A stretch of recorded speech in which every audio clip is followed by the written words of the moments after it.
know, the most important thing is that to realize about who gains the benefit from that is we're talking, you know, about maternal care and children and senior citizens and people that are working, you know, full-time jobs and they're just not making enough money to be able to afford expensive Obamacare. I mean, I realize, I mean, I'm not for buying into Obamacare by any means, but the $268 million that we're leaving on the table that we could be taking into our economy to help pay for hospitals and physicians and clinics, it's a lot of money. And then the cuts that we've had to recently make, and then the matching that we've lost from the federal government along with that, there's a lot of people hurting out there. And you know, that we need to find a way that we can utilize that while it's available to us. I mean, and I also believe that we need to have an exit strategy if they turn around and take that away. So that's my stance. Thank you very much. Mr. Reeder, same question. Medicaid expansion, your stance? If you agree with it, how will the doctors be reimbursed? If not, why? Well, thank you for the question, and of course my record's out there. I have not ever voted for the expansion of Medicaid, and it's based on the facts that we've all discussed, and I was a member of the Labor Health Committee when I first got in the legislature. And it's just the way it's set up right now. You know, there are federal dollars out there, of course, but there's a lot of strings that attach to those federal dollars. And also, along with those federal dollars, and the terminology on the way it's written is there is no obligation at any time to pay the matching share. So the federal government can pull out of that any time they want. They voted on it in January, actually, to defund Medicaid expansion. So if we get a Republican president in there, which I hope we do, is that could very well go away. And once you sign up for this, you cannot just say, oh, let's go and do something else, because it's a maintain of service and they will not let you back out. So once you give it to all those people, you know, they have it. So we've looked at this very, very hard. And I'm not saying we don't need to do something. And there are some areas in where we're working as far as private physician care. I think we could get some clinics built that would take care of these type of people. So there are other ways to handle this, but I don't believe signing up to Medicaid expansion is really the answer for us. Thank you.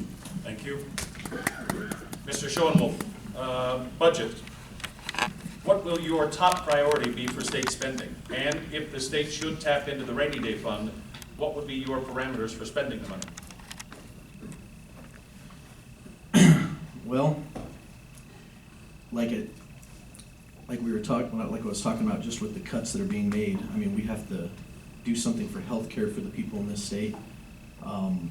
Also for education, job creation, bringing more businesses in and diversifying more if we can. We can't forget about the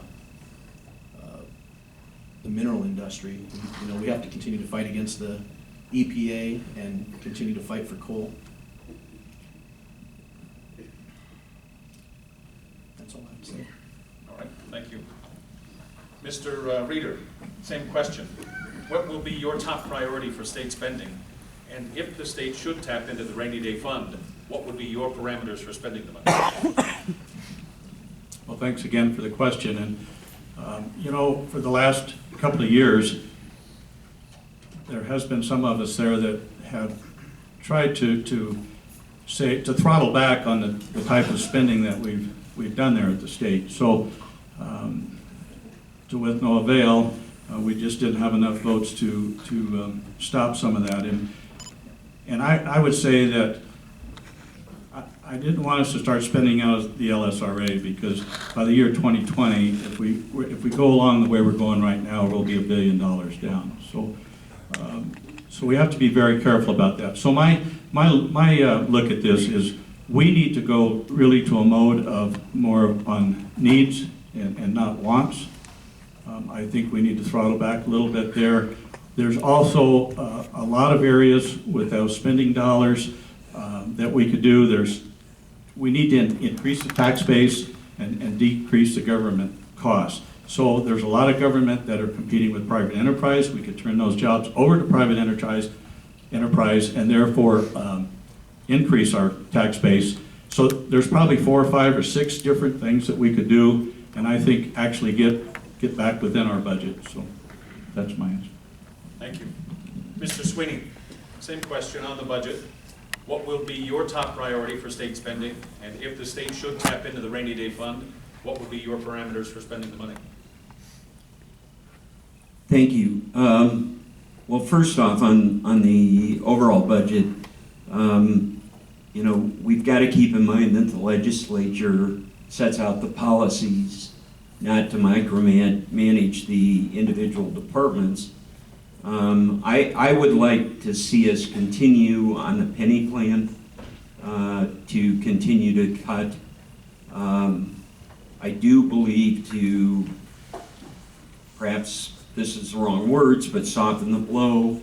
I do like what joint appropriations and the legislature, most of the legislature voted on trying to spread the rainy day fund out over a 10-year period, and not exhaust it as the governor wanted, half of it just boom, going into that.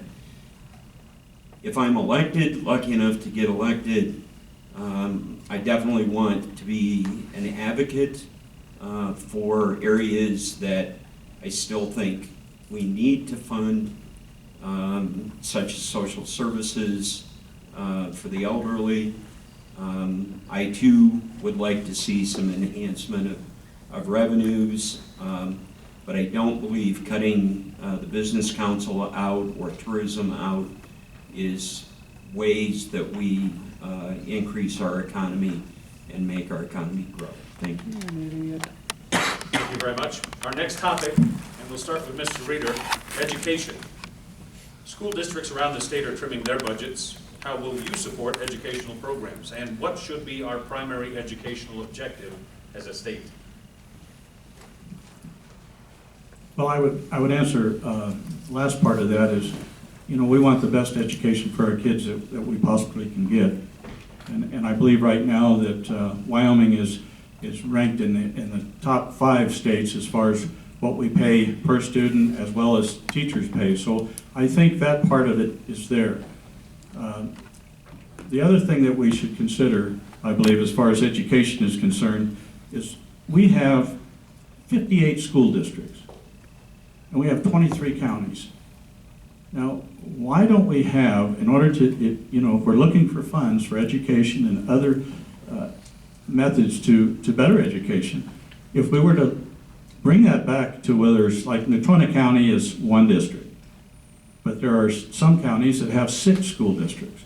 And every school district has to have a superintendent and the principals of their schools and all this stuff. So there is a tremendous advantage there, in my opinion, to cut that back, and let's just have 23 districts. There will be money there saved that for education wants and needs that, and I wouldn't say the wants, but more of the needs to those children would be available, and we would not have to increase by mill levy or income tax and those kinds of things. Thanks. Thank you. Mr. Sweeney, same question on education. School districts around the state are trimming their budgets. How will you support educational programs, and what should be our primary educational objective as a state? Well, I found it interesting, Mr. Reeder's, Representative Reeder's comment on the school districts, the number of school districts. I couldn't agree more. I'd like to bring it back to Natrona County. That's my house district, and we have to continue down the road. You know, the block grant monies did get increased by $26 million as part of the funding, but the external cost adjustments, my understanding is the legislature cut, again, the penny plan, but then I think it's either this year or next year is a ½ cent. But I think they too have got to be accountable And we've got to be able to give a quality education along with the accountability in the classroom. But I look back to the local districts are in control once the budget is put out there. The local districts decide how to spend that money, which I think the local control is the We're way getting a to do lesson in that, civics. and to keep it within budget. And they know what they need. They know the areas they need to spend the money on. Thank you. Thank you very much. Mr. Schoenwald, same question on education. School districts around the state are trimming their budgets.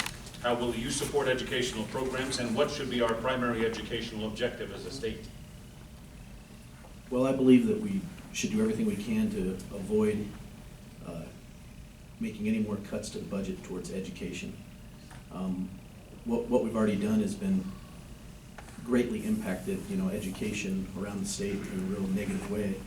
And, what concerns me too is across our state, we have so many rural areas, and, the way that funding's divided and split up to different communities, it makes it a lot more difficult to provide the same education to smaller towns and places in comparison to larger ones. It's important that we continue to have the programs in place to help to re-educate people, especially at this time when there's a large number of people who've lost employment and need to look at different career paths. That's it. Thank you. Mr. Sweeney, we'll start with you on this next question. As we switch topics, public lands. What is your stance on the transfer of public lands from the federal government to the state? And if you support this, how do you propose to staff, monitor, and fund it? Thank you. I went to the scoping meeting the Department of Interior held up at the Casper Event Center on coal. And it was amazing to me to see the environmentalists and what their stance was. But I think, sorry, Brian, I lost my train of thought in the middle. Your stance on the transfer of public funds from the federal Thank government you. to the state, and if you support this, how do you propose to staff, monitor, and fund it? Well, I was upset enough about the coal thing, but anyway, I was speaker number 103. Of course, everybody had left by then. But one of my ideas was to, for the federal government to, we would transfer and let them have the land up at the Tetons in exchange for the Powder River Basin. Then in return, we would give them the cash for royalties instead of them controlling the dollars which we may or may not get. I totally support trying to transfer the lands back to state control. I do believe we already have a process in place. We already have a department. And I do believe that we can handle it without a great deal more expense. Sorry. Thank you. Mr. Schoenwald, same question on public lands. What is your stance on the transfer of public lands from the federal government to the state? And if you support this, how do you propose to staff, monitor, and fund it? Well, I do not support it. I don't believe that it's in our best interest to take over the management of those lands. I don't think that we can afford to do so, and I think it leads to potentially less access to those lands for the individual citizens, for recreational use, hunting, outdoors type activities. I don't agree with that. That's all. Thank you. Mr. Reeder, same question. What is your stance on the transfer of public lands from the federal government to the state? And if you support this, how do you propose to staff, monitor, and fund it? Thanks, Brian. Well, this is a good question to ask because, when you ask your constituents, the first ones that hit you up are, of course, the hunters and the people that actually use those public lands. And so, you hear what they say as far as, well, geez, the state takes it over and we won't be able to access the lands and they'll just sell it and it goes on and on. But I believe that if it's done in the right way, and if we could even start out by managing those public lands, because we could get permits done a lot quicker. We could actually use grazing. Like right now, the BLM wants to shut down in Fremont County over 200,000 acres just because they said, well, it's bad grazing. That's the only reason that they're giving. So, you know, it's just more and more control that the federal government wants to put on us. So as far as staffing, I don't know how many people that it would require, but as far as monitoring, I believe that we do have probably most of the staff in what we do right now in forestry. We could do it a lot better than the federal government can. And as far as funding, the amount of money that would create, and we get the federal minerals and royalty to us, would pay for, I believe, whatever we'd need to do there. So I think it would be a good thing. But again, I listened to my constituents, and right now it's 60-40. Thank you. Great, thank you. Mr. Reader, keep the microphone as we'll hit our last topic with you and talk about constituents. What will you do to stay engaged with your constituents and to inform them of what is being accomplished in Cheyenne? Well, I would probably maintain doing what I'm doing right now for them. I have an excellent webmaster. I don't know if you've gone to my website, but it's really up to date. You can go on there, listen to the sessions. It's all of what we do, how we vote, upcoming bills that are coming up, committee meetings. It's just a tremendous wealth of information that's out there. All my contact information is there, and the best way to get myself is probably the rest of the legislators is email. It's just, we can see that during session. Phones we don't usually carry in there. Just like tonight, we might have got it taken away. But so I would probably maintain what I'm doing now. I've heard a lot of compliments from constituents. They like the way it's set up and how easy it is to get through there and get to where they want to go. So I probably wouldn't change anything. Thank you.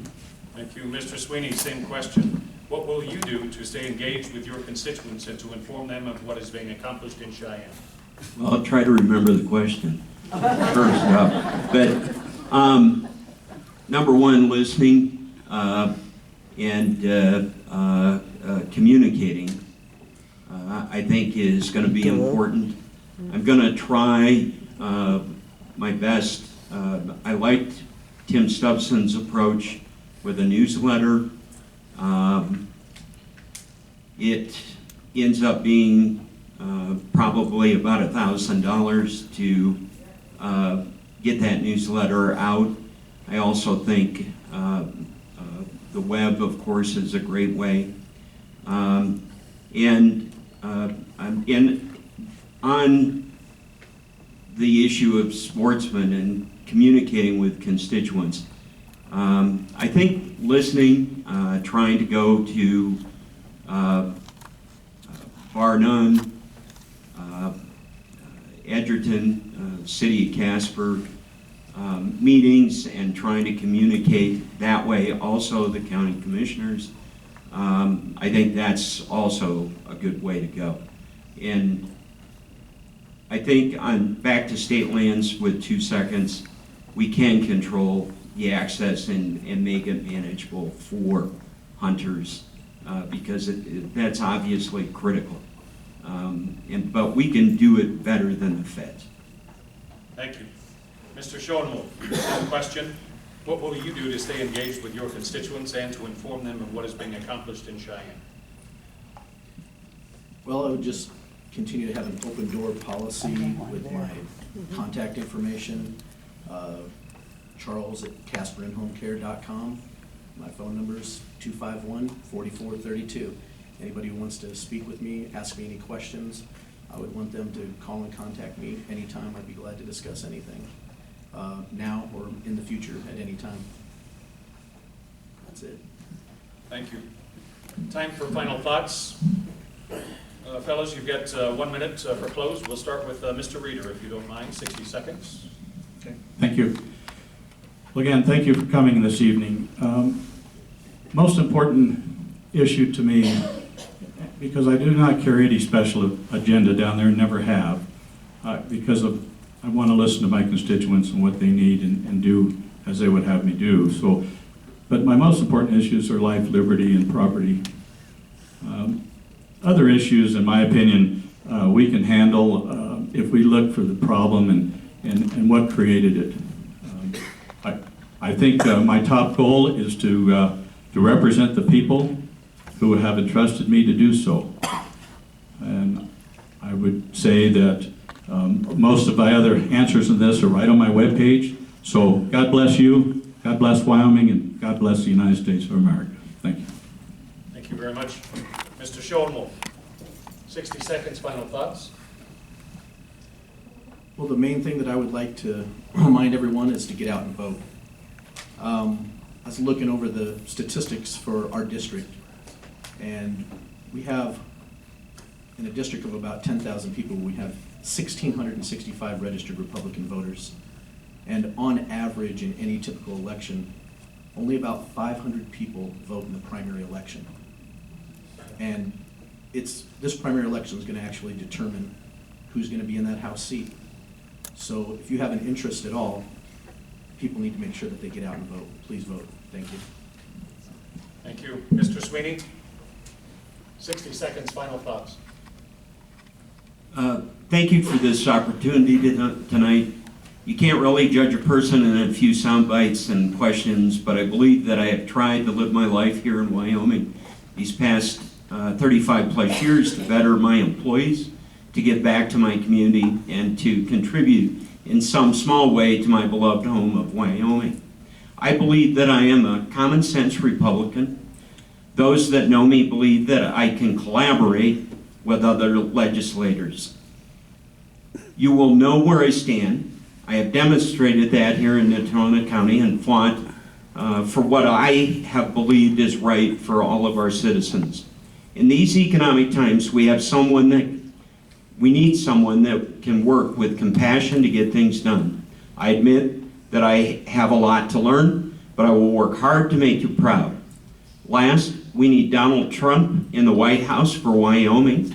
Certainly not a progressive, liberal, socialist that does not care about Wyoming's people or our economy. Thank you. Thank you, Mr. Sweeney. And ladies and gentlemen,